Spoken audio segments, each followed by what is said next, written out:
بسم اللہ الرحمن الرحیم۔ آئیے ہم سب یہ باتیں جاننے کی کوشش کرتے ہیں کہ اگر ہماری باتوں کی وجہ سے یا ہمارے کام کی وجہ سے ہمارے ماں باپ ناراض ہو جائے، وہ رونے لگے، تو بچے کا حق بنتا ہے کہ ماں باپ کو خوش کرے، ماں باپ کو ہنسائے۔ ایک صحابی نبی صلی اللہ علیہ وسلم کی خدمت میں حاضر ہوتے ہیں، عرض کرنے لگے، اللہ کے نبی، میں جہاد میں جانا چاہتا ہوں، آپ کے ساتھ مل کر دشمنوں سے مقابلہ کرنا چاہتا ہوں۔ تو نبی صلی اللہ علیہ وسلم نے فرمایا، تمہارے ماں باپ کس حال میں ہے؟ وہ صحابی جواب دیتے ہیں، اللہ کے نبی، میری جدائی کی وجہ سے، میرے دور جانے کی وجہ سے وہ دونوں رو رہے ہیں۔ تو نبی صلی اللہ علیہ وسلم نے فرمایا، جاؤ ماں باپ کو ہنساؤ، جس طرح سے تو نے اسے رلایا ہے اسی طرح سے ماں باپ کو ہنساؤ، ماں باپ کو خوش کرو۔ کتاب دیکھیے صحیح الترغیب۔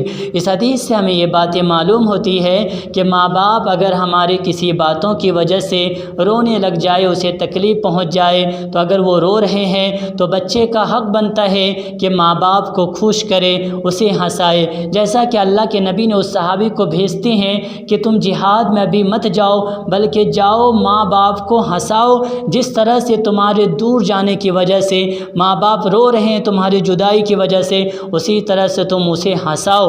نبی نے واپس کر دیا۔ تو گویا ہم لوگوں کو بھی چاہیے کہ ماں باپ اگر ہماری کسی باتوں کی وجہ سے یا کسی کام کی وجہ سے ناراض ہو جائے، رونے لگ جائے، تو ہمارا حق بنتا ہے کہ ہم ماں باپ کو ہنسائے، ماں باپ کو خوش کریں۔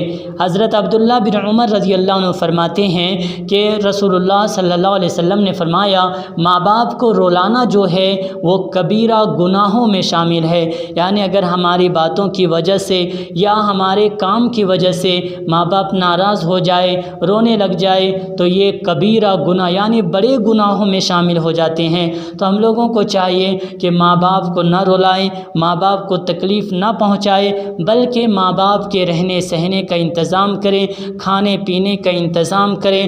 ماں باپ اگر بیمار ہو جائے تو اچھے اسپتالوں میں ان کے دوائیوں کا انتظام کریں اور ماں باپ کی خدمت کریں، ماں باپ سے دعائیں لیں، ماں باپ کو خوش رکھیں۔